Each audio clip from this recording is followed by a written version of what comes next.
sommes réunis pour assister à une conférence sur la géopolitique et les enjeux internationaux, dont le thème porte sur les fractures du Grand Moyen-Orient et leurs effets sur l'Afrique subsaharienne. Cette conférence s'inscrit naturellement dans le cadre des grands rendez-vous de l'ENA. Sans plus tarder, je vais donner la parole à Monsieur le directeur général de l'ENA pour son mot de bienvenue. Mais avant de lui passer la parole, je vous annonce d'abord le programme. Après le mot de bienvenue du DG de l'ENA, s'en suivra une présentation de M. Gonde Ladiba qui va nous faire un panorama sur les différents aspects du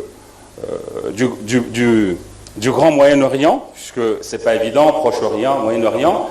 Et là, nous avons le Grand Moyen-Orient. Il va apporter quelques définitions, mais également quelques précisions sur l'aspect spatio-temporel. Ensuite, je reprends la parole, j'introduis, et je passerai la parole à M. Acher Ibn Oumar, qui est notre conférencier principal. Il va vous présenter sa petite discussion, causerie intellectuelle ici. Donc, par la suite, il y aura une photo de famille et la signature du livre d'or. Donc, sans plus tarder, je passe la parole à Monsieur le directeur général de l'ENA, Monsieur Senoussi Hassan Abdoulaye. Les grands rendez-vous de l'ENA, faut-il le rappeler, ont pour objectif de confronter les élèves aux réalités du monde, mais aussi aux grandes personnalités afin de discuter des questions importantes comme celle qui sera traitée tout à l'heure. Le sujet d'aujourd'hui porte sur les fractures du Grand Moyen-Orient et leurs effets sur l'Afrique subsaharienne. C'est un sujet important et pertinent que nous allons avoir l'attention d'écouter les différents conférenciers qui vont nous entretenir sur ce sujet-là, et nous avons l'insigne honneur de les accueillir aujourd'hui dans notre prestigieuse école. En effet, ce thème s'inscrit dans le cadre du cours de géopolitique. Il s'agit d'un thème qui fait écho à l'actualité brûlante et qui suscite l'attention des géopolitologues et acteurs internationaux et autres chercheurs, ainsi que les hommes politiques depuis plusieurs années. C'est à juste titre que dans ses mémoires de guerre des années 1940, le général de Gaulle évoquait déjà une région complexe en parlant du Moyen-Orient. Il déclare, et je le cite, « Vers l'Orient compliqué, je volais avec des idées simples ». Ce qui démontre aujourd'hui tout ce qui a été dit jadis par le général de Gaulle, l'histoire d'une partie du monde qui est caractérisée par sa complexité qui est déconcertante. M. Acher Ibn Oumar, fort de ses multiples expériences d'ancien ministre des Affaires étrangères, ancien ambassadeur du Tchad aux États-Unis, entre autres, et actuel conseiller diplomatique du plan de la République, maîtrise parfaitement ces questions de géopolitique planétaire. M. Gonde maîtrise également, en sa qualité d'ancien chercheur, les sujets qui sont en lien avec l'actualité politique internationale. Il a eu déjà à traiter de ce genre de problématiques et sur lesquelles il a déjà beaucoup travaillé et fait énormément de publications. Ceci étant, je suis convaincu que nos deux éminents panélistes vont nous définir, délimiter et décrypter cette région du monde en perpétuelle évolution avant de démontrer leurs effets en termes de fractures dans l'ordonnancement géopolitique et géostratégique de l'Afrique subsaharienne. Mesdames et messieurs, pour vous parler de la conférence d'aujourd'hui, elle porte sur les fractures du Grand Moyen-Orient et leurs effets sur l'Afrique subsaharienne. Avant de nous présenter un peu mieux et d'introduire cette conférence débat, je tiens tout d'abord à remercier M. Acher Ibn Oumar qui a bien voulu venir nous entretenir sur ces thèmes très importants, et M. Gonde Ladiba qui a accepté de venir débattre avec nous sur cette thématique transversale. Cette conférence de géopolitique est probablement le coup de départ, pour ne pas dire le coup d'envoi, à d'autres conférences à venir et certainement attendues par les élèves de l'ENA, toutes filières confondues. Mesdames et messieurs, nos conférenciers sont des éminentes personnalités. Monsieur Acher Ibn Oumar, on ne le présentera jamais assez, actuel conseiller diplomatique du chef de l'État, Il a occupé le poste de ministre des Affaires étrangères, d'ambassadeur du Tchad aux États-Unis, puis d'ambassadeur du Tchad auprès des Nations Unies. Acteur de la vie politique, il est un observateur averti des relations internationales. Monsieur Gonde Ladiba est enseignant-chercheur, chef de département anthropologie à l'université de N'Djamena, expert international en extrémisme violent en Afrique et médiateur en gestion de conflits. Il est doctorant en sociologie à l'université de Neuchâtel en Suisse. Mesdames et messieurs, la guerre, les conflits sont des situations très difficiles. Je vais paraphraser Albert Einstein qui disait « Je ne sais pas comment sera la troisième guerre mondiale, mais je sais qu'il n'y aura plus beaucoup de personnes pour voir la quatrième. » On y est. Les conflits incessants au Grand Moyen-Orient le prouvent. Alors, d'autres éminentes personnalités diplomatiques avaient également emboîté le pas. Je vais parler de l'ouvrage de Michel Rimbaud. Il disait que le Grand Moyen-Orient est extensible au gré de pulsions de l'Amérique. Et il dit que ces grands Moyen-Orient s'étend désormais de l'Atlantique à l'Indonésie, sur plus de 50 degrés de latitude, en raison de sa position stratégique aux confins de l'Eurasie, autant que par sa richesse en gaz et pétrole. Cette immense ceinture verte islamique détient un potentiel de puissance considérable et constitue un enjeu majeur. De son devenir, mis en question par la tempête actuelle, dépend en bonne partie la physionomie de notre monde de demain. Sera-t-il unipolaire, aux ordres de l'Occident, comme il l'a été depuis la fin de la guerre froide, ou multipolaire, comme les préconisent les émergents? Telle est la question posée par Michel Rimbaud, diplomate et essayiste. Alors, cette question répond à l'objectif de cette conférence, qui est de rappeler les faits historiques pour comprendre cette région au cœur de l'actualité, dont l'intelligence est souvent obstruée par le flot d'idées reçues et de contre-vérités qu'elle suscite. Pour éviter une vision simpliste qui réduirait le Grand Moyen-Orient et l'Afrique, notamment l'Afrique du Nord, à un univers tourné autour du dénominateur commun, l'islam, nos conférenciers vont démontrer la diversité, voire la fragmentation qui constitue la caractéristique fondamentale de cette région. Il s'agit d'une pluralité de peuples, source d'une inestimable richesse en termes de civilisation qui est aujourd'hui fragmentée, créant une forte instabilité. Loin également de réduire le Grand Moyen-Orient à un terrain d'affrontement entre les grandes puissances occidentales, les conférenciers vont montrer comment certains pays qui composent le Grand Moyen-Orient s'affirment comme des acteurs majeurs de la mondialisation. Une fresque des événements passés viendra éclairer une analyse lucide et informée des réalités présentes. M. Hacher Ibn Oumar et M. Gonde Ladiba vont tour à tour nous décrypter les faits, les cartes géopolitiques de la région, le rapport interreligieux relevant les vrais enjeux de conflit du Grand Moyen-Orient et leurs effets sur l'Afrique. Sans plus tarder, je donne la parole à M. Gonde Ladiba, qui va poser le cadre conceptuel en apportant quelques définitions sur le concept du Grand Moyen-Orient et des précisions spatio-temporelles, la signification du Grand Moyen-Orient pour l'Amérique. Ensuite, viendra le tour de M. Hacher Ibn Oumar, qui prendra la parole pour démarrer son grand oral. Monsieur Gonde Ladiba, vous avez 15 minutes pour nous planter le décor. À vous la parole. On me demande de faire un peu, de planter le décor, c'est ce qu'on peut appeler le Grand Moyen-Orient.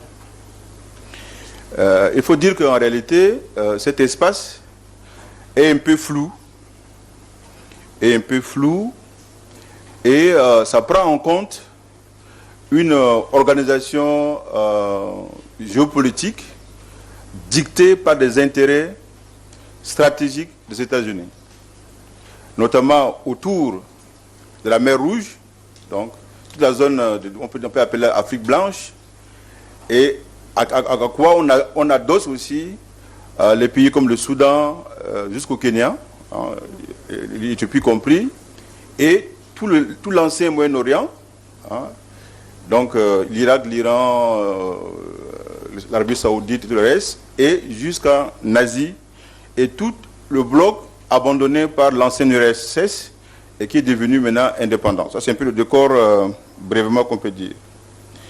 Et il faut dire que ces espaces étaient d'abord des espaces constitués autour des tribus. Et les États n'étaient pas très fortement représentés dans l'imaginaire des communautés. Ça, c'est un élément. Les tribus profitent de l'État pour exister. Mais l'État ne peut exister sans les tribus. Ça, c'est une réalité peut-être sociologique que les spécialistes américains n'avaient pas vraiment considérée. Une tribu est une forme de société qui se constitue lorsque des groupes d'hommes et de femmes qui se reconnaissent comme apparentés de façon réelle ou fictive, par la naissance ou par alliance, s'unissent et sont solidaires pour contrôler un territoire et s'en approprier les ressources qu'ils exploitent en commun ou séparément et qui sont prêts à défendre les armes à la main. Une tribu est toujours identifiée par un nom qui lui est propre. La notion de tribu, là, je pense que durant ce débat, ça va venir. Parce que quand vous prenez la situation en Libye actuelle, c'est d'abord la guerre des tribus. Ce qui se passe en Iran, en Irak, etc. Il faut garder ça en arrière-fond dans notre débat. Donc, à première vue, le Grand Moyen-Orient s'est saisi comme un concept flou, fluctuant et très étendu. Il s'agit d'un vaste ensemble au contour arbitraire dessiné par les États-Unis de George Bush.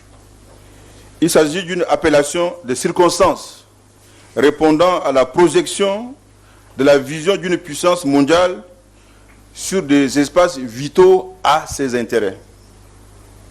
Alors, quelles sont les précisions spatio-temporelles qu'on peut apporter? D'où provient concrètement la notion de Grand Moyen-Orient? Il s'agit d'une pensée géostratégique relativement ancienne. Elle a été formulée par l'historien américain Alfred Mahan à partir de 1950. Elle a été ensuite relativisée ou réactivée autour des années 70 face à la crise de l'océan Indien et de la menace représentée par l'URSS. Vous savez bien qu'à un moment donné de l'histoire, autour des années 70, l'Iran exploite son pétrole. Vous voyez? Et le pétrole, c'est un énorme réseau, n'est-ce pas, d'influence. Et quand vous voyez tous les pays du Moyen-Orient, vous voyez bien que c'est des pays qui ont des réserves énormes de pétrole.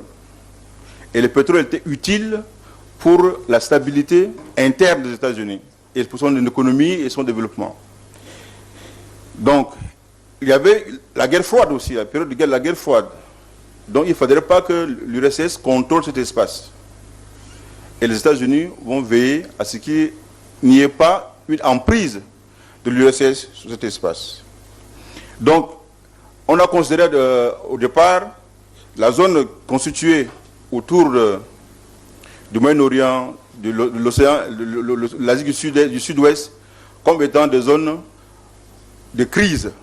On parlait de croissant de crise. On parle de triangle qui s'émiette. C'était l'arc aussi de crise. C'est une zone où on voyait il y a beaucoup de revendications identitaires, il y a une instabilité politique, et ça ne permettait pas de garantir une sécurité de ravitaillement, n'est-ce pas, pour les puissances occidentales. Et il y a eu beaucoup de crises également qui vont se succéder dans ces pays-là. D'abord, on a en janvier la révolution marxiste de 1914 en Éthiopie, la suite des Shahs d'Iran en janvier 1979, la brève guerre transfrontalière entre le Yémen du Nord et le Yémen du Sud, qui vont se réconcilier plus tard en 1991, et puis l'intervention soviétique en Afghanistan, et puis la crise au Liban, etc. Donc c'est une zone où vraiment il y avait la crise. Et quand les pays sont divisés, ça profite à qui? Ça profite à leur ennemi. Et les États-Unis ont compris que les espaces constitués à la fois de Pakistan, en Afghanistan, au nord de l'Afrique, etc., étaient des espaces en crise. Donc, c'est possible d'en profiter pour mieux s'installer. Donc, la multiplication de crises est un facteur qui permet l'intervention extérieure. Par exemple, la crise de 1979 en Iran a permis aux Américains de changer leur stratégie de 2 piliers. Avant, on jouait l'Iran contre l'Irak. Mais après, on ne va plus jouer l'Iran contre l'Irak. On va s'allier à l'Arabie Saoudite et on va laisser tomber l'Iran et l'Irak. Et on va plutôt les combattre, n'est-ce pas, pour pouvoir s'installer. Donc la guerre du Golfe et tout le reste que vous avez connu. Donc c'est ça un peu la stratégie. Alors, d'où est venue l'idée du Grand Moyen-Orient? Historiquement, il semble que c'est un think tank américain, ce qu'on appelle le Faucon. Vous avez vu ça au temps de George Bush, notamment Wolfowitz, qui fut un secrétaire d'État à la Défense américain, plus tard ministre aussi de la Défense, sous George Bush, qui ont réfléchi sur la marche du monde. Souvent dans nos États, on n'a pas de think tank, des gens qui sont qualifiés et qui réfléchissent sur l'avenir. Et les États-Unis, ils avaient un think tank constitué des universitaires, des économistes, hein, de grands stratèges, et qui disent que sera le monde des États-Unis dans 50 ans, dans 100 ans. Et ils ont estimé qu'effectivement, l'avenir de l'Amérique dépend des ressources de ces espaces-là, qu'on appelle aujourd'hui le Grand Moyen-Orient, et il fallait à la fois assurer l'accès aux espaces maritimes, donc contrôler la navigation, n'est-ce pas, et puis avoir des troupes américaines positionnées le long de ces routes maritimes pour protéger le ravitaillement américain et aussi permettre également à l'Amérique de défendre ou de descendre rapidement dans les zones de crise.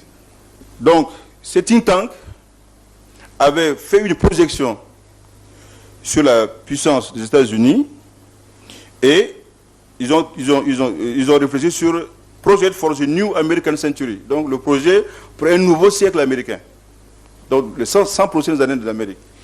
Et donc il fallait effectivement avoir une certaine mainmise américaine sur ces espaces.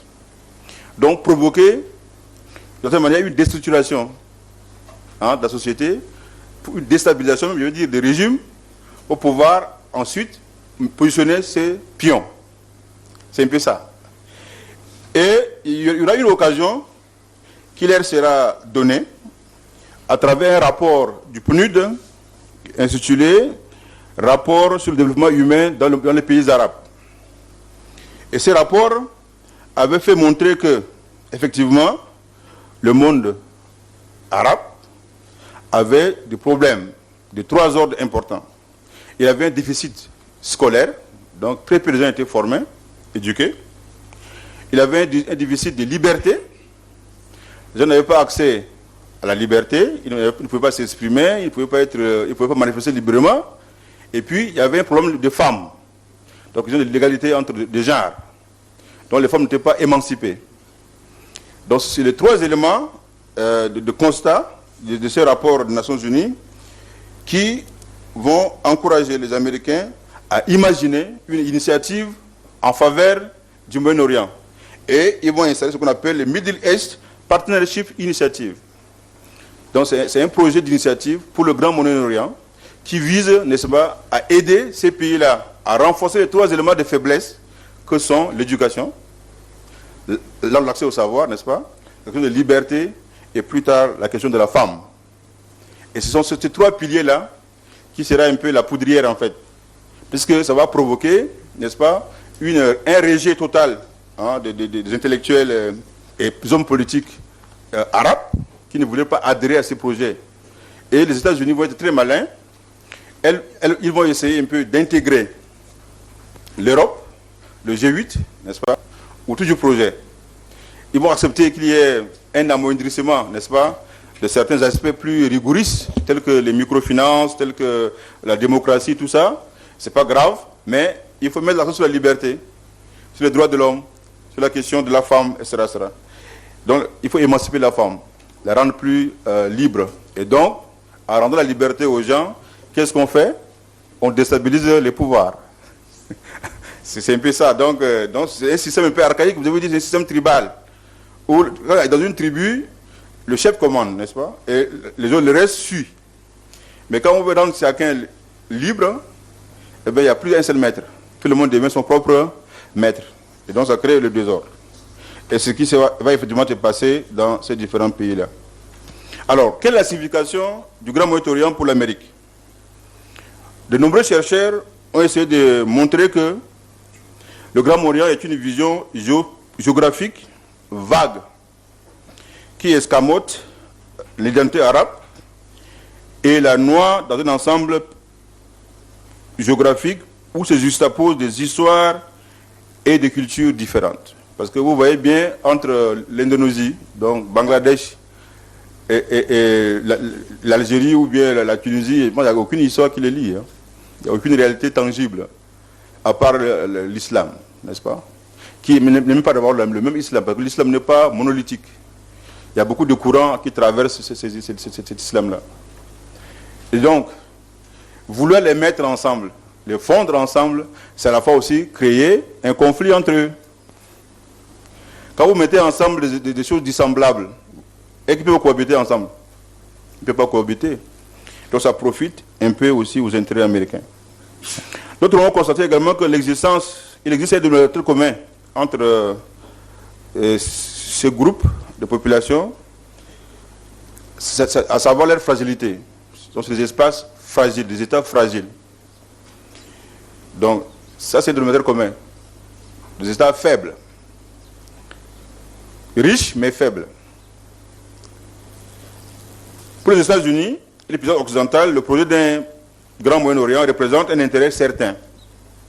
La crainte à la fois de l'avancée soviétique, qui menacerait leur intérêt dans la région, dont notamment la question du pétrole, mais aussi, il y a aussi une finalité géostratégique indéniable. Puisque quand on maîtrise l'espace du Moyen-Orient, de l'Afrique du Nord, au sud de la mer Rouge, de l'Indonésie, eh bien, on maîtrise les grandes routes maritimes. Et cela permet aussi d'avoir accès au contrôle des idées, parce que les idées circulent plus que les individus, n'oubliez pas. Donc, contrôle des idées, et puis on peut aussi modifier la manière dont les gens conçoivent leur avenir. Dans une vision à long terme, cet espace géographique, protéiforme, présente néanmoins un trait commun caractérisé par le risque de déstabilisation qui le travaille. Vous avez bien en Irak, en Iran, il y a les armes de destruction massive, n'est-ce pas? Il y avait les armes biologiques, chimiques qui se développaient. Et il y avait le développement technologique, donc des armes de défense, parce que ça, plus on agresse les États, plus on les pousse à se protéger, à se surprotéger. Et donc du coup, ça laisse un champ libre aussi au développement d'une certaine idéologie, ici islamiste.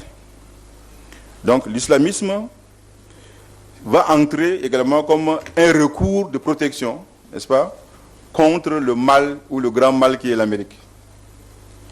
Il faut voir cette dualité-là. À la fois ce besoin de protection, donc de soi, mais renforcé par un appareil idéologique qui est l'islamisme. Enfin, il faut dire que dans cet espace qui regroupe à peu près 22 pays de la Ligue arabe, plus un État non arabe comme la Turquie, l'Israël, l'Iran, l'Afghanistan et le Pakistan, ça représente à peu près 600 millions d'habitants, soit 10% de la population mondiale, et qui condense aussi beaucoup de richesses globales dans ces pays-là. Donc, mettre à la fois 600 millions, ça ne représente rien pour les États-Unis. En termes d'intérêt économique, ce n'est pas vraiment le problème. Hein. Donc l'intérêt, et 4% de richesse mondiale, ce n'est pas important pour les États-Unis non plus. Hein. Mais c'est l'aspect stratégique et symbolique qui était important pour ces pays-là. Et puis, vous voyez bien, quand on met Grand Moyen-Orient, on exclut l'Israël du débat. Parce que l'Israël, c'est un partenaire intangible des États-Unis. Donc, en créant, je vais finir par là, le Grand Moyen-Orient, les préoccupations des États-Unis n'étaient pas la peur du terrorisme islamique. Ce n'est pas le terrorisme qui était l'enjeu principal. Ce qui permet de dire que le péril vert est une peur instrumentalisée aux États-Unis par certains groupes partisans, une stratégie américaine impérialiste et par certains gouvernements étrangers intéressés par l'aide américaine. En fait, ce n'est pas les États-Unis qui crient au terrorisme, mais c'est ceux qui veulent faire plaire, n'est-ce pas, aux États-Unis qui crient au terrorisme. Donc, on inverse un peu la logique. En envahissant unilatéralement l'Irak, les États-Unis d'Amérique se sont retrouvés dans un bourbier aussi. Parce qu'on avait dit qu'il y avait des armes de destruction massive de Saddam Hussein. On a envahi l'Irak, on a déstructuré l'État, et on a laissé les tribus mains vides, et on a fait entrer aux États-Unis, en Irak, un autre ennemi, qui est Daesh, non? D'abord Agmi, après Daesh. Ça donnait quoi en réalité? Ça n'a pas arrangé l'affaire de Moyen-Orient, parce que le but c'était d'arranger le bien, non, de faire du bien au Moyen-Orient, n'est-ce pas? Au Grand Moyen-Orient. Mais ça a plutôt déstabilisé ces espaces-là. Donc, il s'agit aussi parfois d'attirer l'attention ailleurs. Je pense que souvent les diplomates qui sont là le savent, les politiciens aussi, lorsqu'une situation est pourrie, il vaut mieux attirer l'attention des médias ailleurs. On crée une autre situation, n'est-ce pas, et on laisse ce qui est pourri tranquille. C'est ce que les Américains ont pu le faire. Dans ce monde qui évolue, ce qui fait la force d'un État, c'est sa capacité de prévision. De prévision. À partir des analyses pointueuses. On ne décide pas à la va-vite. On anticipe les événements. Et les Américains nous en montrent souvent le modèle. Parfois, on crée le problème là où il n'y en a pas, juste parce qu'on a notre intérêt à long terme à tirer dedans. Aujourd'hui, qui tire l'intérêt de la déstabilisation du monde arabe? C'est les Américains. Parce que c'est eux qui fournissent des armes, c'est eux qui fournissent des avions, c'est eux qui surveillent la sécurité, n'est-ce pas? Et c'est eux qui tirent le profit des ressources naturelles. Voilà, je vous remercie. Très intéressant, Monsieur Gondeux. Vous nous avez dit que le Grand Moyen-Orient est un concept flou, fluctuant et très tendu. Alors, tout ça montre que cet espace géographique multiculturel subit la délimitation de ses frontières selon l'administration américaine. Donc, ça change, c'est fluctuant. On sait très bien que le concept, comme il est flou, il intègre plusieurs paramètres, islamisme, comme vous l'avez dit, terrorisme, et on exclut exprès l'aspect de la richesse du sous-sol de cette grande région du monde. Alors, sans plus tarder, je vais donner la parole à M. Hacher Ibn Oumar, qui va nous entretenir sur ce thème qui est assez dense, très très dense. M. Hacher va rentrer dans certains détails pour vous éclairer sur le plan interreligieux, hein, mais aussi sur le plan géopolitique et géostratégique de cette région. Monsieur Hacher, vous avez la parole. Je commencerai ma présentation par l'explicitation des termes que j'ai utilisés dans l'intitulé. Le professeur Gondeux Landiba s'est étendu longuement sur la notion de Grand Moyen-Orient. Et donc, je reviens parler dessus. Je dirais simplement que je retiens cette notion comme cadre d'analyse, malgré tous les calculs, surtout américains, qu'il y a derrière cette notion, parce que ce n'est pas une région, c'est un ensemble de régions, mais on peut considérer que c'est un espace qui est traversé par des problématiques assez similaires et qui donc peut être analysé dans un cadre un peu cohérent en tant que tel.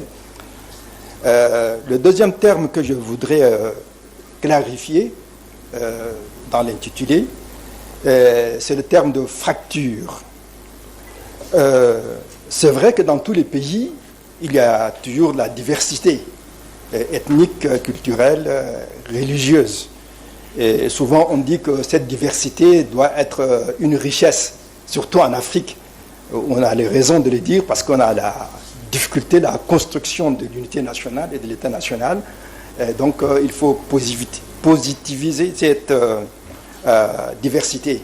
Et moi, je ne parle pas de diversité et je ne parle pas de division pour ce qui est de Moyen-Orient. Je parle de fracture, délibérément, parce que au sein de ces sociétés, il y a une difficulté historique double à constituer des sociétés cohérentes à l'interne et des relations apaisées entre États.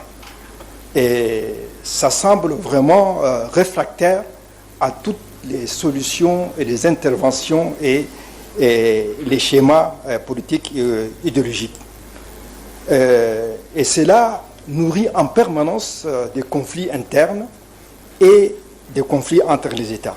C'est pour ça que j'utilise le terme fracture, non pas simplement le terme division ou conflit ou divergence. Alors, ma démarche est plutôt de jeter un éclairage historique et pas géopolitique sur les racines de ces problèmes, parce que c'est une région qui donne l'impression d'avoir un imaginaire collectif qui est figé pratiquement au Moyen-Âge. Même un pays qui se veut le parangon de la modernité comme Israël, le récit national, en fait, il est enfermé dans la Torah. Alors, je commencerai par quelques exemples, parce que j'ai trouvé assez intriguants pour introduire les sujets. Le premier exemple que je voudrais avancer, c'est que à la suite des attentats du 11 septembre à New York, on avait constaté que les exemplaires du Coran avaient été complètement épuisés dans les librairies et dans les stocks. Pourquoi? Parce que les gens s'étaient rués à acheter les exemplaires du Coran pour essayer de comprendre les attentats. Ces groupes d'Al-Qaïda seraient carrément de l'islam. On pensait qu'en se penchant sur le Coran, on allait trouver la cause qui fait que des jeunes gens dans la fleur de l'âge et des cadres supérieurs prennent des avions et les projettent contre des tours. Alors la question que ça pose, c'est que quand il y a d'autres violences qui se font au nom de la religion, on ne va pas chercher dans ces livres saints les causes de ces violences. Par exemple, pendant l'époque de l'apartheid en Afrique du Sud, le système de séparation des races était justifié par les églises parce que Dieu a créé les races séparées et il ne fallait pas mélanger, il ne fallait pas que les gens mélangent ce que Dieu a séparé. Mais il ne vient à l'idée à personne d'aller lire la Bible pour essayer d'expliquer l'apartheid. De même, les colons extrémistes juifs, quand des fois qui se trouvent même en contradiction avec l'État d'Israël, parce que parfois ils vont trop loin quand on essaie de les évacuer au nom du droit ou du droit international ou même du droit israélien, ils protestent en disant que la terre, ça fait partie du pacte entre Abraham et Jéhovah tel que c'est mis dans la Torah. Mais personne ne va essayer de lire dans la Torah pour expliquer la politique israélienne ou de Netanyahou. Je peux multiplier l'exemple pour ce qui concerne le nettoyage ethnique en Birmanie au nom du bouddhisme, ou bien le nettoyage ethnique au Sri Lanka au nom de l'hindouisme.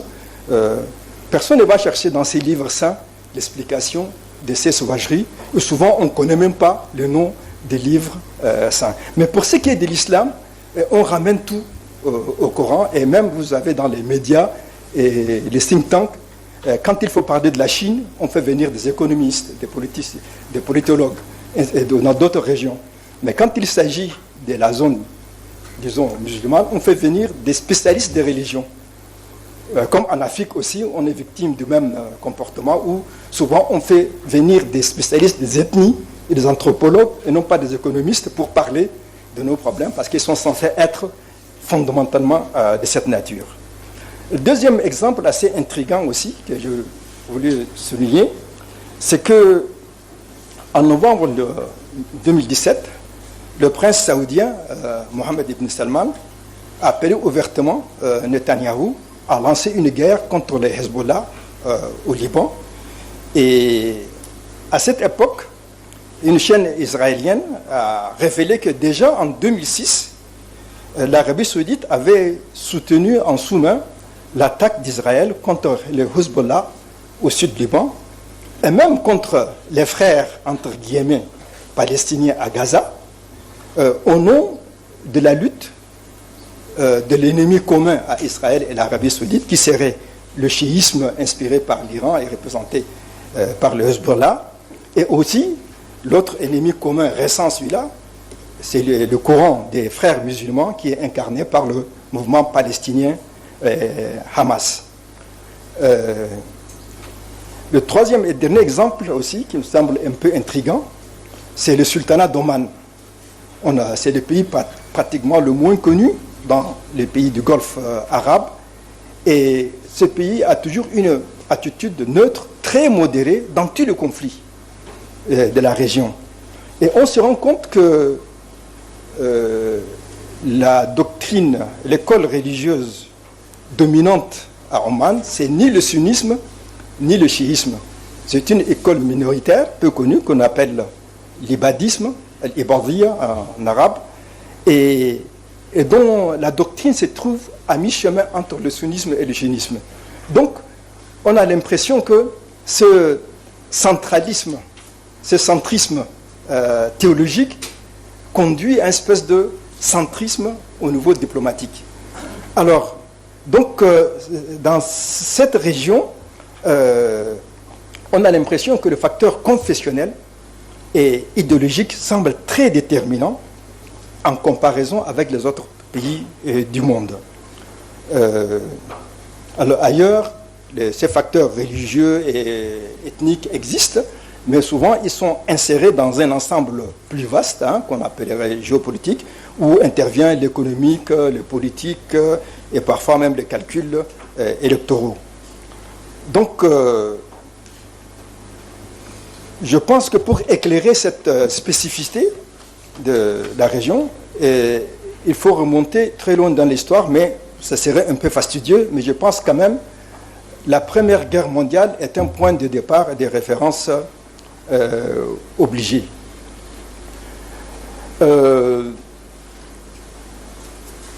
Parce qu'en fait, il fallait remonter beaucoup plus loin. La grande division dans le monde musulman entre chiisme et sunniste remonte à 657, ce qu'on appelle la grande sédition, Al-Fitna al-Kubra, entre le calife Ali, gendre de prophète, et Muawiyah, pour le leadership du califat, donc conflit au départ politique, et qui est devenu par la suite religieux. Et le point d'orgue de ce conflit fut l'assassinat du fils de Ali, Hussein, en 680 à Karbala, en Irak, et qui est vécu par les chiites comme vraiment l'événement pratiquement le plus marquant et qui est jusqu'à présent célébré annuellement dans ce qu'on appelle les Husseyniyat, le jour de Ashura, où il y a des scènes d'autoflagellation sanglantes, de mise en scène. Ça rappelle un peu les scènes de célébration de la crucifixion du Christ par les catholiques aux Philippines. Il y a les mêmes phénomènes, pratiquement les mêmes images où les gens se fouettent, on remet en scène la crucifixion dans quelque chose un peu d'auto-punition. Et il faut citer aussi à cette époque l'expulsion des tribus juives par le compagnon du prophète, parce que la péninsule arabique était habitée par des tribus juives aussi, et donc suite à des conflits. Et donc tout ça, on a l'impression que ce qui se passe en ce moment dans cette région, entre sunnites, chiites et juifs, entre Iran, Arabie saoudite, Israël, c'est vraiment des règlements de compte de problèmes qui se sont passés il y a 1400 ans. Ce qui fait que ça rend extrêmement difficile une solution politique de type moderne. Mais je disais que le point de départ le plus important pour l'époque actuelle serait la Première Guerre mondiale. Bernard Lewis, qui est un spécialiste américain de l'islam, avait noté qu'après les attentats du 11 septembre, Ben Laden avait dit que les souffrances qui ont duré 80 ans dans le monde musulman devaient cesser. Il s'est posé la question, à quoi correspondent ces 80 années. Et il s'est rendu compte qu'en fait, Ben Laden s'adressait à des intellectuels islamistes, et pour ces derniers, l'allusion était très claire. 80 ans, ça nous ramène à 1924, l'abolition du califat par Atatürk. Et c'est important parce que à la fin de la Première Guerre mondiale, l'Empire ottoman a été vaincu et démantelé, et la zone a été occupée par le nouveau colonialisme européen, français, italien, britannique et même russe. L'important de ce phénomène, c'est que à l'époque du califat ottoman, non seulement la majorité pratiquement du monde musulman était directement sous le joug politique de cette autorité, mais même les zones qui étaient en dehors de l'administration ottomane considéraient le calife comme étant le Amir al-Mu'minin, le commandeur des croyants, donc le successeur du prophète. Donc il symbolisait l'unité universelle de la Oumma musulmane. Donc par la disparition et le démantèlement du califat, c'est-à-dire qu'on avait porté un coup à l'unité qui est censée être charnelle et universelle de la communauté musulmane universelle. Et les gens de ma génération se souviennent que même au Tchad, même jusqu'aux années 60, les prêches dans les mosquées de vendredi, c'était des textes en fait qui étaient diffusés à l'époque, qui venaient de la porte sublime de la capitale de l'Empire ottoman et qui étaient considérés comme la référence. On se souvient aussi que le sultan Ali Dinar de Darfour, pendant la Première Guerre mondiale, voulait envoyer des forces en Turquie pour se battre auprès du calife ottoman contre les Occidentaux, toujours au nom de cette unité sacrée de la Oumma. C'est pour ça que les djihadistes de Daesh et Al-Qaïda, ils sont très habiles. On a tort de les appeler les fous de Dieu, parce qu'ils bandissent le drapeau du califat.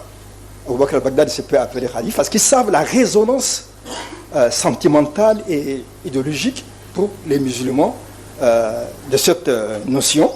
De même, il appelle à l'instauration d'un État islamique.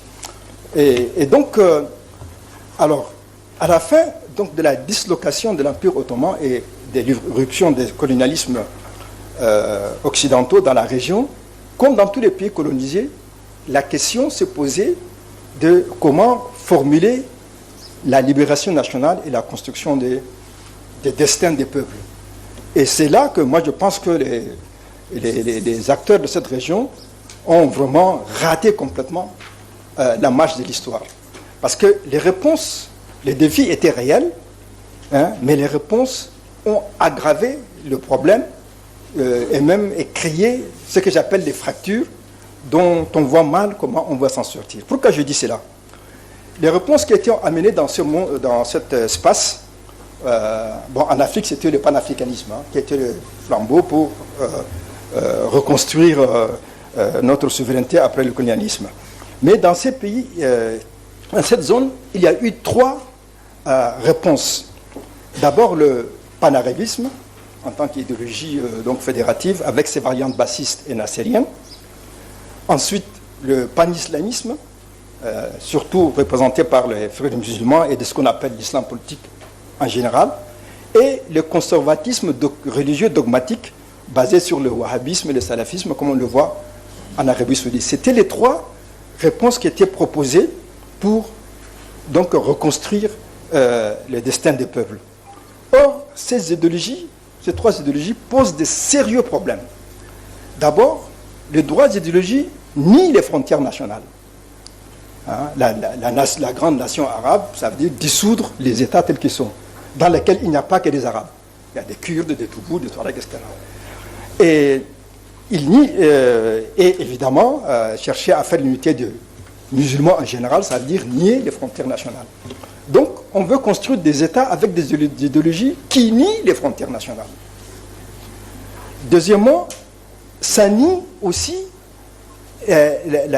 l'unité nationale.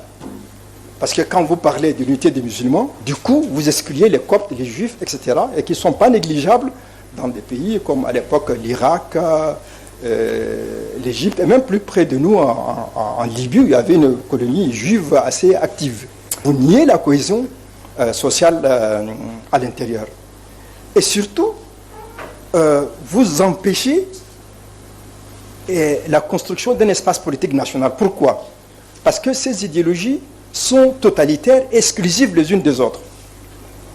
Dans un régime panarabiste, il n'y a pas de place pour les frères musulmans. Ils ont été massacrés par Nasser, par Gaddafi, etc. Et dans un régime islamique, comme en Iran, il n'y a pas de place pour les mouvements laïcs. Ou comme l'Arabie saoudite, il n'y a même pas de place pour les minorités nationales. Dans un régime panarabiste, même pour des gens qui sont considérés comme des héros, comme Saddam Hussein, si vous basez sur une pureté tout à fait chimérique, raciale arabe, vous êtes obligé de laver les impuretés, je m'excuse en gazant les Kurdes ou d'autres minorités. Donc, ces trois formules empêchent la construction de société nationale et empêchent des relations apaisées entre les États et n'arrivent même pas à construire une simple politique dans la mesure où ils ne connaissent pas le pluralisme. Chacun détenant la solution salutaire ne peut déployer son projet qu'en excluant totalement tout ce qui n'est pas, tout ce qui est différent. Et Israël, qui est un État qui se fait démocratique, mais n'échappe pas tellement à cette logique où il se trouve avec une minorité arabe, chrétienne et musulmane, qui sont des citoyens, mais qui ne peuvent pas, qui sont interdits de faire le service militaire, par exemple, à part les Druzes, dont les terres peuvent être arrachées à tout moment. Et maintenant, on cherche à changer la constitution pour dire que c'était un État juif, etc. Donc, la formule rappelée tout à l'heure par le directeur général de l'Orient compliqué par le général de Gaulle est tout à fait à sa place. Donc, personnellement, la thèse que je voulais avancer, c'est que c'est ce blocage de la mémoire collective dans l'histoire ancienne et ces projets de construction moderne, idéologique, islamiste ou panarabiste ou autres, ou wahhabite, qui se veulent comme des projets de gestion de l'État, mais qui sont essentiellement incompatibles avec la notion d'État, de société et des frontières, etc., fait que c'est un blocage permanent et les problèmes deviennent inextricables. Alors, c'est cette réflexion que je voulais partager avec vous. Évidemment, c'est une approche parmi d'autres. Ce n'est pas la clé miraculeuse. Et alors, pour clore sur cette partie, je pense qu'il ne faut pas être pessimiste. Je pense que la solution est possible, elle est même très simple. Mais c'est comme dans le désert, parfois quand vous avez soif, le puits peut être derrière la dune, mais vous ne pouvez pas le voir, vous pouvez mourir à quelques mètres de là où il y a de l'eau. Et le problème avec nos frères de cette région, c'est qu'il faut qu'ils comprennent que nous sommes dans un monde où c'est l'économie qui domine. Et les ensembles comme l'Union européenne, comme l'Amérique du Nord, comme on tente l'Amérique du Nord, comme l'Asie, comme on tente de le faire en Afrique, c'est le voisinage géographique et économique qui dicte les relations. Donc le jour où on comprendra cela, ils verront que quand on voit la carte, Israël ne peut pas se définir par rapport à l'Amérique, mais doit se définir par rapport à la Turquie, à l'Iran, etc. Et il faudra un marché commun du Moyen-Orient qui inclurait Israël, la Turquie, jusqu'à l'Iran, et qui remplacerait la Ligue arabe, parce que, c'est une, comme je l'ai dit, c'est une notion encore plus ou moins ethnique. Et moi, des fois, je rêve. Je dis peut-être la capitale serait à Téhéran, et le secrétaire général c'est un Israélien, et la langue de travail sera arabe, par exemple.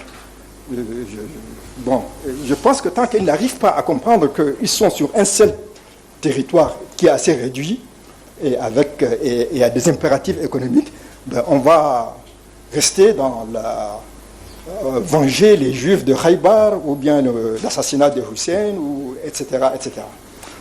Donc, évidemment, je ne parle pas beaucoup de djihadisme terroriste, parce que pour moi, à partir du moment où la situation est bloquée de ce genre, ça ne peut que produire des phénomènes du type djihadiste, qui pour moi sont vraiment des épiphénomènes, même si la capacité de nuisance est très très sévère et très destructrice comme on le voit. Alors, les effets sur notre région, d'abord l'intérêt pour nous de nous intéresser à ça, vous en tant qu'élève, il y a un intérêt purement intellectuel parce que certains d'entre vous sont dans la filière diplomatique, donc comprendre les problèmes du monde en général c'est important, mais plus particulièrement cette région nous est voisine et d'ailleurs, alors est-ce qu'on peut lancer les cartes? Ça, en gros, c'est la définition des grands Moyen-Orient par les Américains. Les pays de la Ligue arabe, comme a dit le professeur Gondé Ladiba, donc de la Mauritanie jusqu'en Somalie, et on rajoute l'Iran, et plus à l'extrême, l'Afghanistan et le Pakistan. Mais ça, c'est une des premières définitions. On peut passer à la carte 2. Alors, nous sommes en fait non seulement voisins de cette région, mais une autre carte américaine du Grand Moyen-Orient, alors on ne voit pas très bien, est-ce qu'on peut l'agrandir?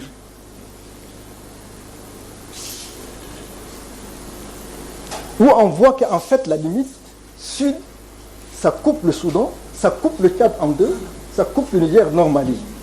Donc pendant notre sommeil, on nous avait inclus dans cette région aussi.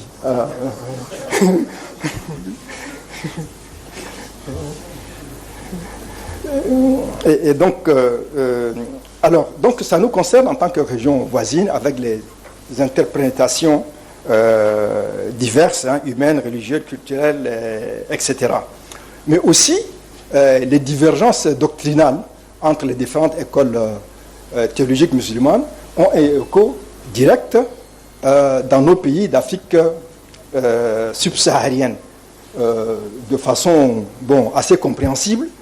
Mais parfois, ces débordements des conflits doctrinaux et religieux au Moyen-Orient dans notre zone, de façon assez insolite, comme le phénomène de groupe d'Ibrahim el-Zakzaki au Nigeria, qui ont fait récemment des manifestations sanglantes à Abuja avec des morts, et qui s'y réclament du chiisme d'inspiration iranienne en plein Nigeria. Donc, des fois, on a des phénomènes insolites comme ça, mais enfin, qui illustrent une fois de plus qu'on est vraiment en interaction avec cette zone et tout ce qui se passe là-bas nous affecte. Évidemment, ce qui crève l'écran, c'est la menace terroriste qui est partie dans le nid de gestation, c'était l'Afghanistan, et qui s'est répandue un peu partout et qui maintenant devient pratiquement le plus gros problème auxquels font face les États. Et vous savez que dans tous les pays d'Afrique subsaharienne où il y a l'islam, il y a cette rivalité entre le courant dit salafiste ou wahhabite. Les termes salafistes, djihadistes, wahhabites, tout ça sont à expliciter aussi parce qu'ils sont utilisés un peu dans la confusion, mais là, ce n'est pas des sujets. Même le terme djihad demande une certaine clarification, parce que tous ces termes sont utilisés par les médias à tort et à travers.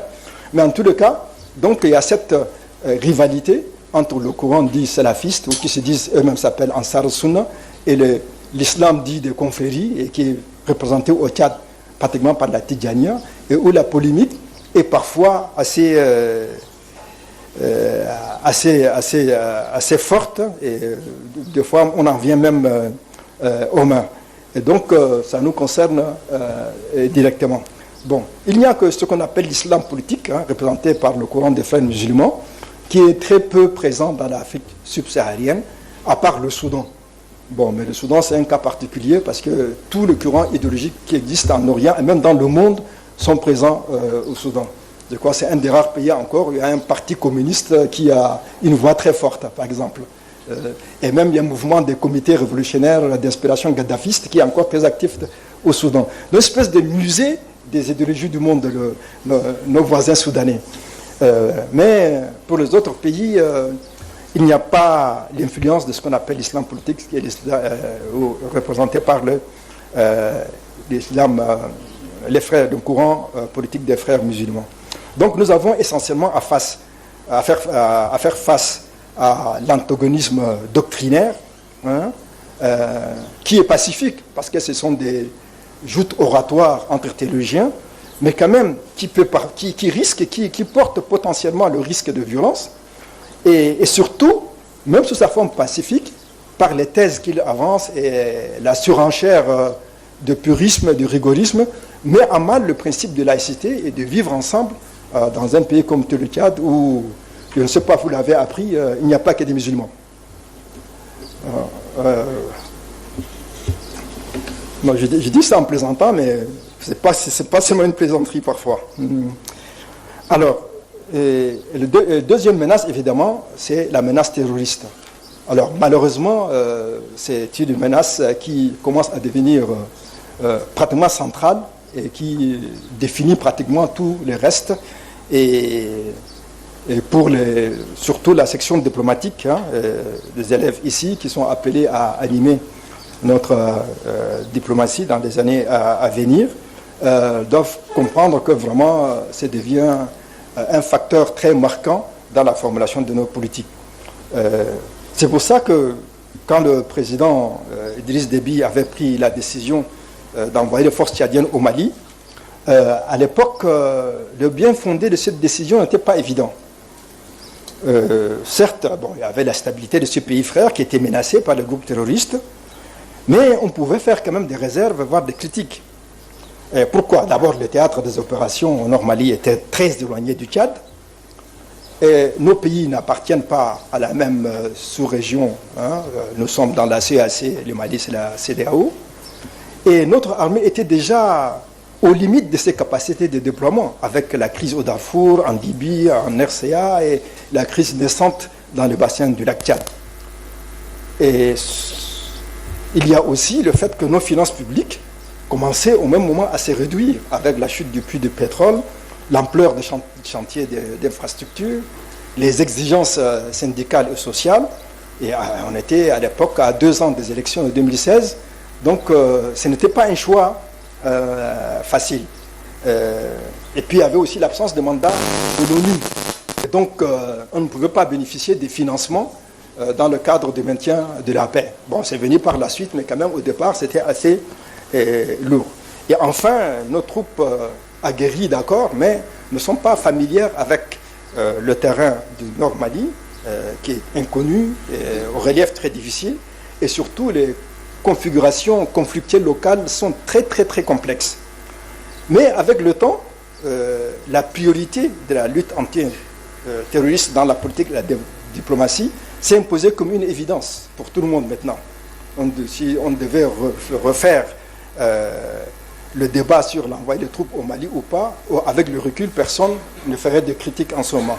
Alors, ce qui fait qu'en diplomatie, il faut le reconnaître, ses qualités au président Idriss Déby, il faut parfois avoir une vision des enjeux assez perçante et avoir plusieurs longueurs d'avance sur les événements, et avoir aussi une certaine, ce que j'appellerais audace stratégique, faire des choix qui ne paraissent pas évidents de premier coup ou pas populaires, et aussi d'une certaine agilité tactique, parce qu'il ne suffit pas de dire on veut aller au Mali, mais il faut prendre des dispositions logistiques et autres pour intervenir rapidement, être opérationnel, quoi. Donc l'aura dont a bénéficié le Tchad à travers cela, malgré le coût financier humain, elle est vraiment méritée. Et pour surtout les élèves de la section diplomatique, ça c'est une des leçons qu'il faut retenir, c'est que dans la pratique, ce n'est pas les cours qui vont vous aider, mais le sens et l'intelligence des situations, et savoir où il faut aller, et parfois aller rapidement. C'est ça qui est très important, parce que vous aurez affaire à ce qu'on appelle des FAD, les fiches d'aide à la décision pour vos supérieurs hiérarchiques, et donc on vous jugera par la qualité de travail de ce genre que vous allez faire. Alors, pour conclure, je voudrais dire 2 choses.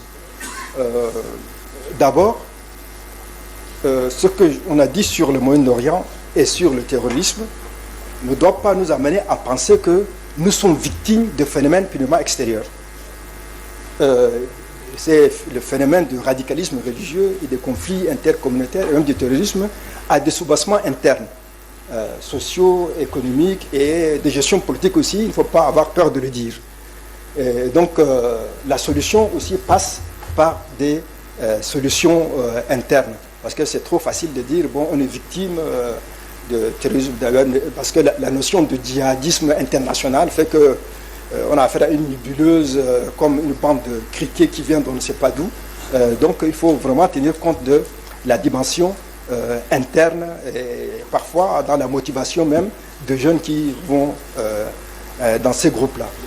Et je voudrais aussi mettre sur le fait qu'il y a une difficulté pour notre pays d'agir, parce que la question des divergences religieuses que peut troubler la paix sociale demande à l'État d'agir. Or, un État laïque, par définition, il est neutre par rapport à querelles religieuses. Donc, comment agir? Donc, ça aussi, c'est une difficulté. Surtout que, et même sur le plan diplomatique, nous sommes un pays laïque, mais nos partenaires ne le sont pas tous. Et les pays du Golfe arabe, la diplomatie que j'appellerais religieuse fait partie de la diplomatie officielle. Hein? Pétrodollar à la clé. Donc ça nous crée quand même une certaine complication à gérer. Donc je dis ça rapidement juste pour stimuler la réflexion. Je vais finir par le début. En fait, j'aurais dû commencer par remercier les uns et les autres. D'abord les premiers concernés, à savoir les élèves qui ont fait l'effort de venir dans cette période que je sais est celle des révisions pour ceux qui ont des examens à rattraper. Remercier aussi les invités. Mais comme on est dans un cadre académique, je préfère me libérer de ces excellences en vos rangs, etc. Je dis chers amis et chers collègues, et le professeur Gondel Adiba, qui a été mobilisé à la dernière minute, mais qui a quand même contribué, comme vous l'avez vu, de façon brillante. Et enfin, le directeur général et votre professeur Hassan Mohamed, sans lequel tout cela n'aurait simplement pas été possible. Merci.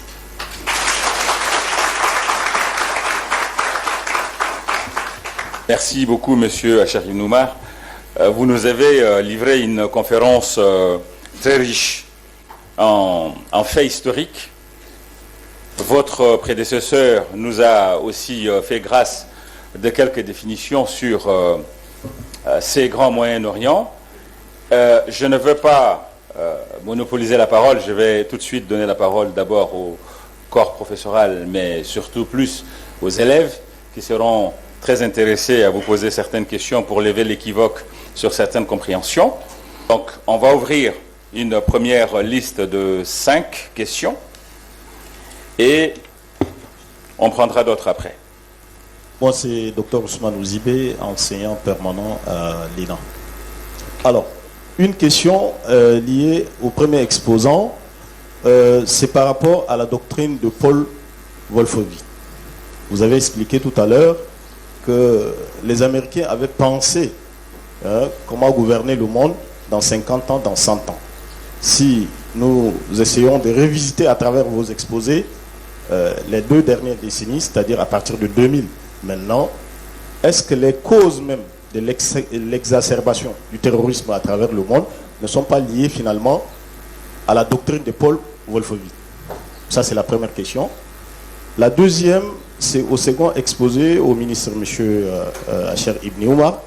Vous avez donné votre exposé, mais sans nous situer, quelle est la part réservée par rapport aux Américains à l'Arabie Saoudite? Parce que nous constatons que dans cette fracture du Grand Orient, l'Arabie Saoudite est restée un allié particulier des États-Unis d'Amérique, au même titre que l'Israël. Donc, l'actualité aidant, l'assassinat du journaliste Khashoggi, par rapport à tout ce qui a été dit à travers les médias, quelle est la part? J'ai dit ma première question à la seconde, puisque c'est toujours les conséquences de la doctrine Wolfowitz. Dernière question que je vais clore avec. Est-ce qu'aujourd'hui, pour nous, pays africains, quand nous prenons par rapport à nos anciens colonisateurs, la France, est-ce que M. Bernard-Henri Lévy en France ou Jacques Attali, les grands penseurs du système français également, ne sont pas en train de copier la doctrine Wolfowitz? Puisqu'aujourd'hui, N'Djamena pense librement dans sa souveraineté en droit international, mais quelque part, les officines de réflexion de notre pensée politique sont également insérées dans une cuisine à Paris. Et je cite normalement quelqu'un comme Bernard-Henri Lévy, Jacques Attali, qui a écrit une brève histoire de l'avenir, que je suppose que parmi vous, quelqu'un a jeté un coup d'œil. Donc voilà un peu mes 3 questions et merci pour ce brillant exposé. Je suis Ahmed Djidda, enseignant et chercheur, chercheur permanent à l'École nationale d'administration. Je voudrais quand même faire une petite contribution avant de finir ma question, si vous permettez. Allez-y. D'abord, pour proposer une grille de lecture de la fracture dans le Grand Moyen-Orient, c'est qu'il y a des constances qu'il faut qu'on relève. La première constance, c'est que cette zone-là, c'est la zone la plus riche, c'est-à-dire c'est le réservoir mondial du pétrole là-bas. Donc ce Grand Moyen-Orient, c'est vraiment là où toutes les puissances, où tout le monde va s'approvisionner en pétrole. Et le coût de production du pétrole reste le moins élevé par rapport même aux gisements qui sont aux États-Unis ou ailleurs. Ça, c'est la première constance. La deuxième constance, il faut dire aussi, il y a l'accord, à la fin de la Première Guerre mondiale, l'accord Sykes-Picot entre la France et la Grande-Bretagne en 1916, qui eux, doivent partager le reste de l'Empire ottoman, c'est-à-dire à la règle, une carte, et ils ont partagé donc cette partie du monde sans tenir compte effectivement des répartissements tribal, ethniques, etc. La troisième constance, c'est que les facteurs perturbateurs dans la zone, c'est quand même les intérêts des grandes puissances. Les États-Unis, la Grande-Bretagne, la France, la Russie et bientôt la Chine. Donc, ce sont les principaux facteurs. Pour dire, le problème, la fracture qui est dans cette zone-là, elle n'est pas seulement émanant de l'intérieur. C'est ces facteurs perturbateurs qui l'amplifient et qui, par ricochet, donc l'étendent. Le quatrième constant, comme grille de lecture, c'est que, en fait, la lecture, la religion, c'est un prétexte pour chacun. Parce que quand on voit les alliances qui se nouent et qui se défont, ce n'est pas forcément par rapport donc à l'appartenance au chiisme ou au sunnisme. Saddam Hussein était un sunnite, alors que l'Arabie Saoudite est sunniste, mais quand les Américains le détruisaient, donc ils ne bougeaient même pas le petit doigt. Bachar al-Assad, qui est alawite, donc obédience chiite, alors qu'il est soutenu par le Qatar, qui est sunnite, qui est allié plutôt à l'Occident, alors que c'est la Russie qui le soutient, et comment on appelle les autres, en tout cas, puissances qu'ils ont selon leurs intérêts. Mais donc, avec cette grille de lecture, il faut voir que chacune de... Donc, on a créé dans cette zone 2 tentacules, sunnites et chiites, qui sont, pour moi, ce sont des prétextes, mais que chacune de ces, c'est-à-dire les sunnites à leur tête, l'Arabie Saoudite qui est considérée comme leader, et les chiites, donc l'Iran qui va être donc le leader. Chacun, à travers donc cette représentation idéologique, va chercher à se positionner pour augmenter les moyens de pression. D'où la répercussion dans nos pays. Le chiite, depuis 1980, avec l'avènement, 1979, depuis l'avènement de Khomeini, on a cherché, l'Iran a cherché à pénétrer l'Afrique qui était pratiquement étanche au schisme. Donc à travers le Nigeria, donc on a vu donc le résultat. Et au Tchad, il ne faut pas qu'on se leurre, il y a aussi donc des percées chiites qui existent. Le dira peut-être le professeur l'a dit tout à l'heure. Donc en fait, c'est une guerre de positionnement. Quand l'Afrique, nous, dans notre zone, on subit ces fractures, c'est à cause des liens historiques, etc., etc. Mais aussi, chacune des deux comment on appelle, puissances régionales, l'Iran et l'Arabie Saoudite, cherchent à se positionner pour mieux contrecarrer ou pour mieux faire une pression sur donc l'autre ou sur les grandes puissances pour pouvoir agir. Donc ma question, est-ce que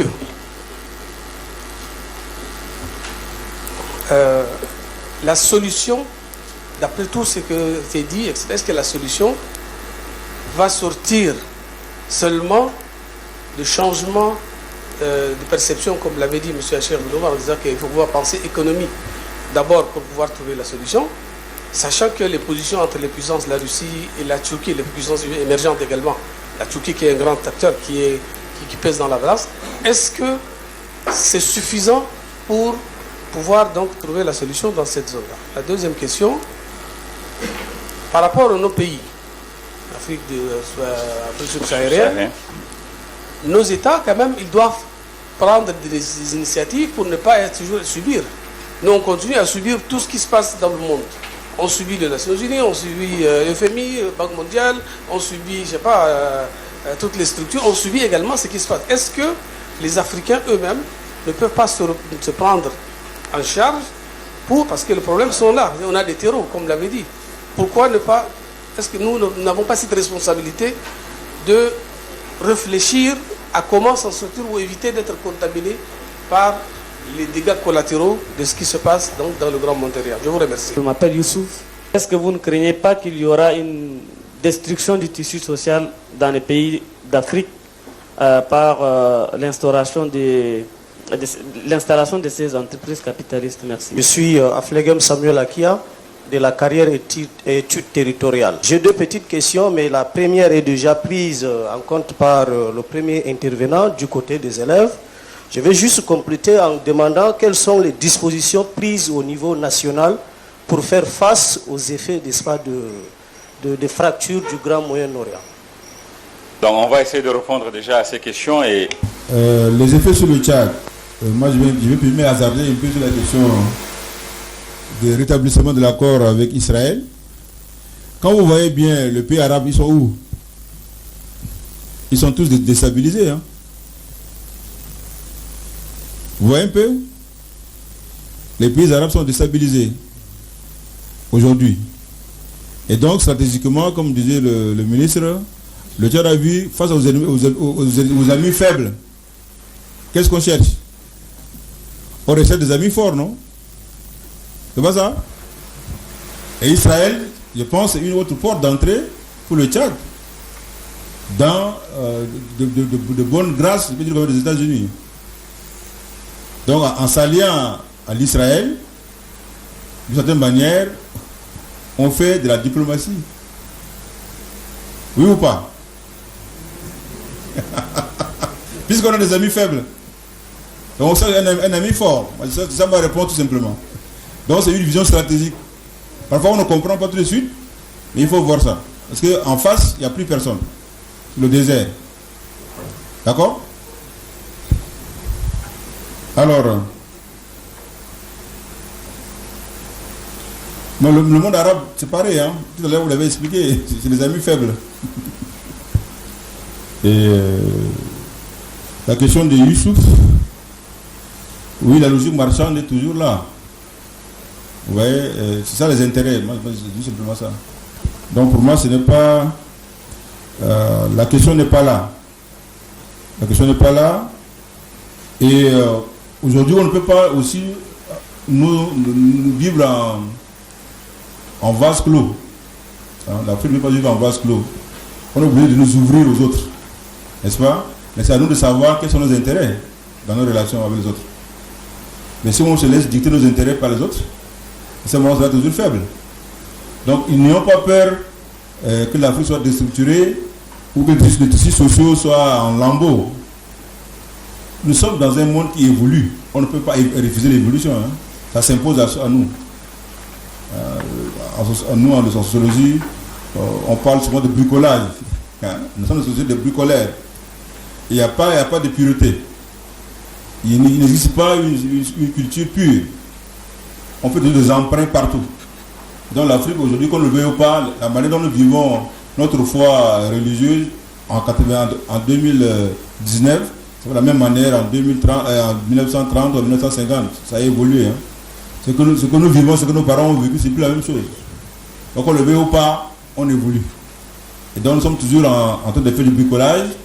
Et la société, on parle de créolisation, hein, n'est-ce pas? Donc on fait des symbioses partout. Et donc, qu'on le veut ou pas, aujourd'hui, la culture dominante nous emporte.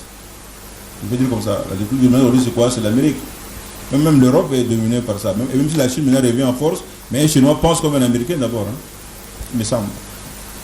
Hein?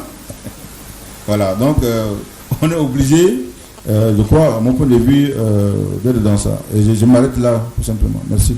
Je pense que M. Gondeux a répondu à quelques questions. Si M. Hacher souhaite très bien répondre. Merci. Si vous permettez, je voudrais revenir sur deux points qui ont été abordés par le professeur Gondeux, en complément. D'abord sur la fameuse doctrine Wolfowitz. C'était en 1992, je crois. C'est un journal américain qui avait fait fuiter un document qui était censé être secret, rédigé par Paul Wolfowitz, qui était sous-secrétaire d'État à la Défense, puis qui est passé secrétaire à la Défense, donc ministre de la Défense.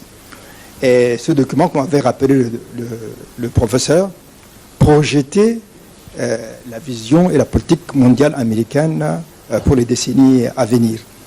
La quintessence de cela, c'est que c'est pour ça que moi je pense que par certains aspects, la doctrine Wolfowitz est un peu dépassée par les événements, parce que de 1992, c'était juste après la chute de l'Empire soviétique, la fin de la guerre froide. Donc cette doctrine s'est basée sur le fait que l'Amérique, avec la dislocation de l'Empire soviétique, est restée la seule puissance au monde. Alors, qu'est-ce qu'il fallait faire pour maintenir ces... Parce que l'existence d'une puissance concurrente a provoqué la guerre froide et a contrecarré pas mal de projets américains. Maintenant qu'il n'y a plus de puissance concurrente, l'Amérique doit empêcher l'émergence d'une autre puissance concurrente. Donc c'était un peu ça la quintessence de la doctrine. Je pense qu'elle est mise en brèche par l'avance technologique des Chinois et des Russes en particulier, et demain de l'Union européenne. Et donc une espèce de politique impérialiste, en quelque sorte, avec à la clé, par exemple, la notion de guerre préventive, comme ils ont fait en Irak. C'est-à-dire comme l'Amérique maintenant a les mains libres, elle peut faire la guerre à un ennemi qui n'a pas encore déclaré la guerre, mais de façon préventive, des choses de ce genre. Donc, je ne m'attarde pas là-dessus. Évidemment, on en trouve des relents dans le discours de Trump actuellement, mais pendant un certain temps où les présidents antérieurs, pas seulement Obama, elle était un peu mise en sourdine. Évidemment, tous les régimes, tous les présidents américains défendent les intérêts stratégiques des États-Unis. Mais il y a l'art et la manière, comme on dit. Sur le plan général, ce qui a été souligné, par exemple, par le ministre Fatih Gidda, à savoir pourquoi Qatar, qui est un pays sunnite, soutient la Syrie qui est chiite, ou pourquoi elle est en conflit avec l'Arabie saoudite, et pourquoi l'assassinat de Khashoggi, et ainsi de suite, et pourquoi l'Arabie saoudite avait soutenu Saddam en tant que frère sunnite, et puis après l'avait lâché.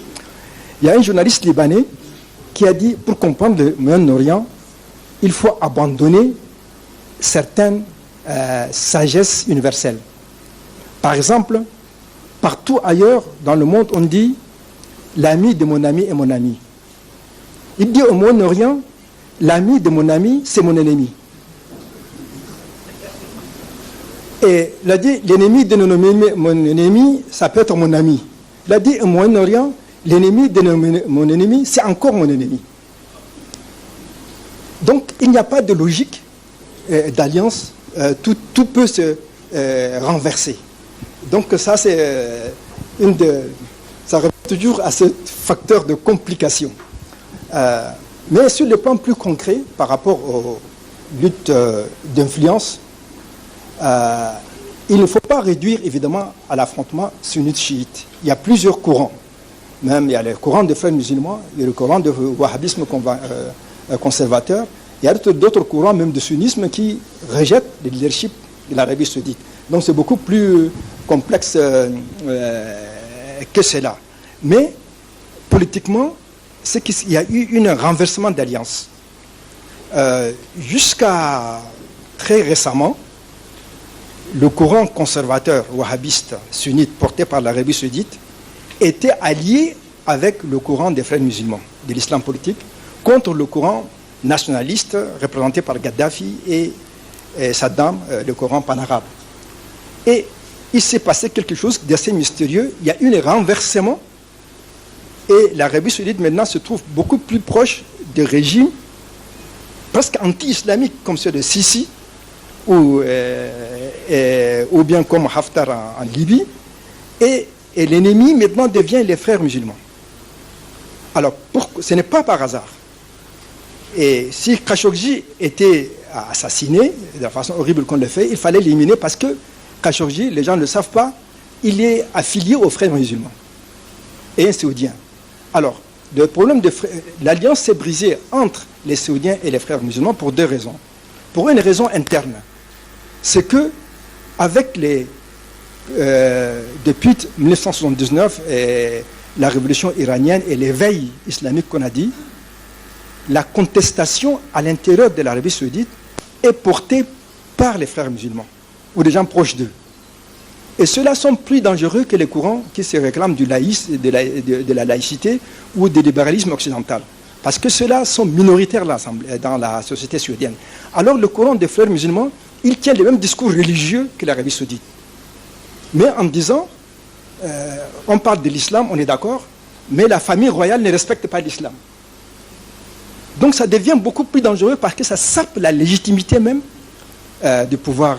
Donc, et l'Arabie saoudite a compris, et les monarchies du Golfe, que la seule force qui peut les renverser, en fait, ce n'est pas la force anti-islamique, mais c'est la force islamiste. D'où les frères musulmans sont devenus l'ennemi mortel, parce qu'ils peuvent remettre en cause le pouvoir intérieur. Ça, c'est une première clé interne. Et une seconde clé extérieure, c'est que dans la doctrine du frère musulman, il n'y a pas de théologie.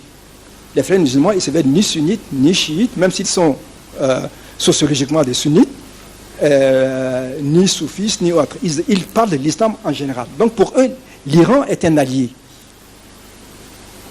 Or, pour l'Arabie saoudite, l'Iran, c'est l'ennemi. C'est pour ça que, par exemple, Hamas, qui reçoit beaucoup d'aide de l'Iran et qui est dominé par le courant des frères musulmans, est combattu par l'Arabie saoudite qui encourage les Israéliens même à l'écraser. Donc il y a cette, conflit dans le conflit, si j'ose dire. Mais on peut, parce que s'il faut parler de tous ces détails et cet enchevêtrement des conflits dans le Moyen-Orient, on n'en sortirait pas. Mais c'est juste pour vous donner quelques points d'éclairage. Moi, j'ai quand même une petite inquiétude là aussi. Moi, je ne vois pas ce qui relie BHL et Jacques Attali, à part le fait qu'ils soient juifs. Parce que quelque part, c'est un peu de ça aussi. Hein? Ce sont deux courants complètement différents. Il faut suffire de l'art. Quand Jacques Attali a écrit une brève histoire de l'avenir, il n'y avait pas du tout de contenu idéologique, c'était de la prospective pure. Et c'est un livre que moi j'ai lu avec beaucoup de plaisir. Alors que Bernard-Henri Lévy se met un peu en alliance avec les néoconservateurs américains. Il y a des écrits de Jacques Attali où il critique ouvertement la politique américaine, la politique des néoconservateurs, et en tant qu'intellectuel juif, la politique du gouvernement israélien. Parce qu'il y a beaucoup d'intellectuels juifs qui le font aussi. Donc il ne faut pas tomber dans une génération assez facile. Bernard-Henri Lévy, il est dans la logique des néoconservateurs américains, même dans la doctrine Goldfish, etc., déstabiliser les États arabes, chercher des alliés. Le soutien à Israël devient prioritaire par rapport à tout le reste, etc.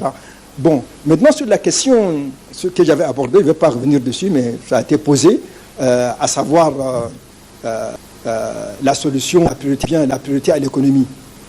On va essayer, pour aller plus vite, on va ouvrir une deuxième liste. Docteur Hassaran Bakhitagar, enseignant vacataire à l'ENA. Monsieur Gondo a présenté un peu les fractures du Grand Moyen-Orient, avait peut-être mis en exergue un peu le comportement des États-Unis, sa politique extérieure, basée sur ses intérêts, la défense de ses intérêts. Et j'aurais souhaité qu'il dise quand même un mot sur la position de l'Europe et la Chine. Alors, ma question est de savoir, est-ce que l'Europe n'a pas de place dans ce conflit, fracture et autres au niveau du Moyen-Orient, ou alors elle se recocupie sur elle justement pour se construire au niveau de l'Union européenne et de faire face, peut-être dans les années à venir. Et dans tout ça, la Chine. La Chine, on le reconnaît aujourd'hui que c'est une usine mondiale, et c'est elle qui fait également la politique économique. Si vous le constatez aujourd'hui, la Chine n'a pas de limite sur ses aspects religieux, sur ses aspects de politique internationale. Elle vise seulement, uniquement, ses intérêts économiques. D'où la conclusion du ministre Hachek disait que tous ces conflits que vous voyez là, peut-être que c'est des effets éphémères, mais le plus important, ce serait vraiment ceux qui se concentrent sur l'économie. Et c'est ça l'intérêt également aujourd'hui, les enjeux au niveau du monde. La parole à Madame Lambatim Hélène. Le Grand Moyen-Orient, tel que présenté, pour moi, c'est une création politico-stratégique. D'après l'éclatement du moins de la fin de la guerre froide. Et cette création politico-stratégique, justement, c'était pour maintenir cette zone qui constituait vraiment un potentiel économique et qui pouvait changer la donne du monde dans cette crise et perpétuation de cette crise. Mais je voulais poser la question à monsieur l'ambassadeur par rapport aux effets, parce qu'il a présenté les effets sur l'Afrique subsaharienne, mais je ne voyais pas l'aspect positif vraiment de ces effets-là. Bon, mis à part l'aspect religieux et autres, donc j'aimerais qu'il m'éclaire un peu là-dessus. Je vous remercie. Merci. La parole au docteur Moussa Dago. Bien, merci enseignant à l'ENA et à l'Université du Tchad. J'ai trouvé vos deux exposés très passionnants sur un sujet qui l'est autant. Et comme l'a dit Mbahit, qui occupe l'actualité depuis des décennies. Alors dans l'exposé, je n'ai pas entendu la place qu'occupe le conflit israélo-arabe dans les fractures du Grand Moyen-Orient. On sait que ce conflit dure depuis 70 ans. En fait, depuis la création d'Israël en 1948. Cette création qui est considérée comme une greffe qui n'a pas pris dans ce monde, dans cette partie du monde. On sait également que les injustices charriées par ce conflit dans le monde arabe, ces injustices ont généré des frustrations et même sont à l'origine du terrorisme que nous connaissons aujourd'hui. Parce que le terrorisme, surtout le terrorisme palestinien, existe depuis les années 70. On se rappelle de l'enlèvement des athlètes israéliens à Munich, n'est-ce pas, par des brigades de terroristes qu'on appelle terroristes israéliens palestiniens. Donc de mon point de vue, la déstabilisation, les fractures sont pour certaines analystes, n'est-ce pas, considérées comme une volonté de déstructurer ce monde. Et vous l'avez, surtout M. Hachef tout à l'heure dans sa conclusion l'a dit, il y a même une thèse assez farfelue qui dit que des gens comme al-Baghdadi, comme Shekau en Afrique, comme Ben Laden seraient des créations de la CIA, n'est-ce pas, pour déstructurer justement ce monde arabe, pour affaiblir davantage ce monde arabe qui a un potentiel extraordinaire. Alors je reviens à ma question, quelle est la place qu'occupe le conflit du Moyen-Orient? Est-ce que ce n'est pas même une place centrale dans les fractures que connaît le Moyen-Orient? Je vous remercie. C'est M. Abdelaziz de la carrière études territoriales. Ma question est de savoir, est-ce qu'il y a eu une tentative d'union de ces pays composant le Moyen-Orient pour faire face à tous ces problèmes? Et ma deuxième question, existe-t-il parmi ces pays un leader parmi ces pays arabes composant le Moyen-Orient? Existe-t-il un leader? Merci beaucoup. Quelle est la position de l'Europe et de la Chine dans ces grands Moyen-Orient? En fait, il faut dire que l'Europe a un passé un peu lourd, un passif lourd dans ces pays, dans ces territoires-là, à cause de la colonisation, à cause de beaucoup de choses. Et donc, l'image de l'Europe ne passe pas bien. Vous voyez, en Algérie, en Tunisie, etc., au Maroc, tout ce pourtour du Méditerranéen, ça ne passe pas. Si vous voyez bien le projet de Sarkozy de créer une sorte de regroupement autour de la Méditerranée n'a pas pris. Hein. Ce n'est pas plus aux pays arabes. Hein. Donc, le passif historique européen fait qu'elle a un mauvais jeu, je veux dire comme ça, dans cet espace-là. Et ensuite, si vous vous rappelez bien, les Britanniques ont quitté seulement récemment la zone, avec le conflit de Suez, etc. Donc, ça fait que il n'y a pas une bonne maîtrise, je peux dire comme ça, du territoire. Et même du point de vue défensif, on va dire la sécurité de l'Europe dépend des États-Unis, avec l'OTAN, qui est pratiquement un instrument entre les mains des États-Unis. Donc l'Europe sécuritaire n'existe pas. Donc l'Europe de la défense, vous voyez tous les discours des ministres français, c'est de construire une Europe de la défense. Mais c'est impossible de l'avoir, puisque les États-Unis font tout pour qu'il n'y ait pas cette Europe de la défense. Donc aujourd'hui, la défense de l'Union européenne dépend plus ou moins des États-Unis. Donc c'est pour ça que sur ce territoire-là, de mon point de vue, il n'y a pas un discours ou bien une visibilité de positionnement de l'Europe, qui ne dispose pas de moyens de sa politique, tout simplement. Parce que les Américains contrôlent tout. Et par rapport à la Chine, aujourd'hui, la Chine est devenue une puissance économique montante, très forte. Et récemment, vous êtes au courant que la Chine a fait sortir un programme d'assistance qu'on appelle la nouvelle route de choix. Une nouvelle route de choix qui va de l'Afrique du Sud jusqu'à la Chine. Donc ça aussi, je pense que c'est une stratégie aussi de positionnement de la Chine pour essayer un peu de créer un espace à la fois économique, d'intégration, etc. Et puis peut-être que demain, ça pourra donner une certaine présence chinoise assez forte et politique. Jusqu'à la Chine évite de s'afficher politiquement. Elle est sur l'économique, sur le commercial, etc. Mais avec peut-être cette nouvelle route de soie qui se veut aussi économique, peut-être émergera peut-être un positionnement politique. Pour le moment, c'est encore balbutiant, d'un point de vue. La Chine reste encore dans un balbutiement sur cet espace-là. Alors, je crois que je vais m'arrêter là, sauf peut-être épiloguer, si vous le permettez.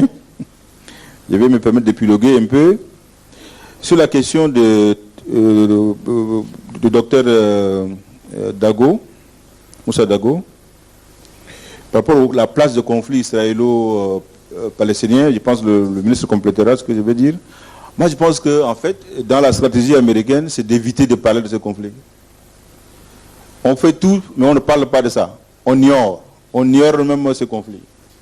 Et l'important, c'est apporter un soutien important à l'Israël, protéger l'Israël, mais ignorer que l'Israël fait du mal aux autres. Ça n'entre pas dans le calcul, en fait.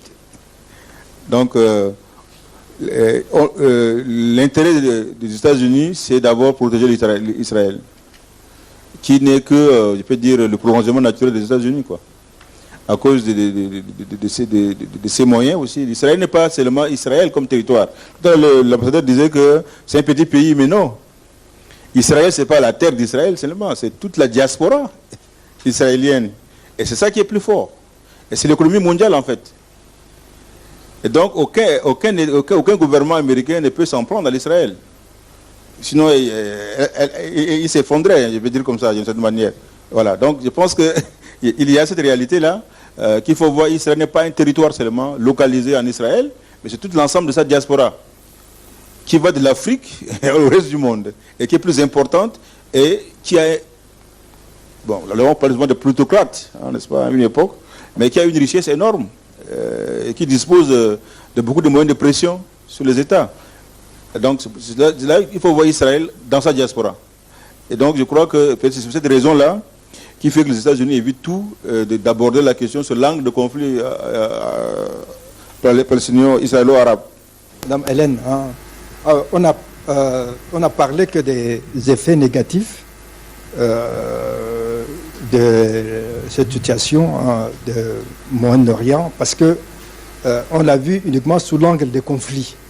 Bon, c'est difficile d'attendre du positif de conflit. Donc, on n'a pas posé le problème en termes de relations d'une façon générale.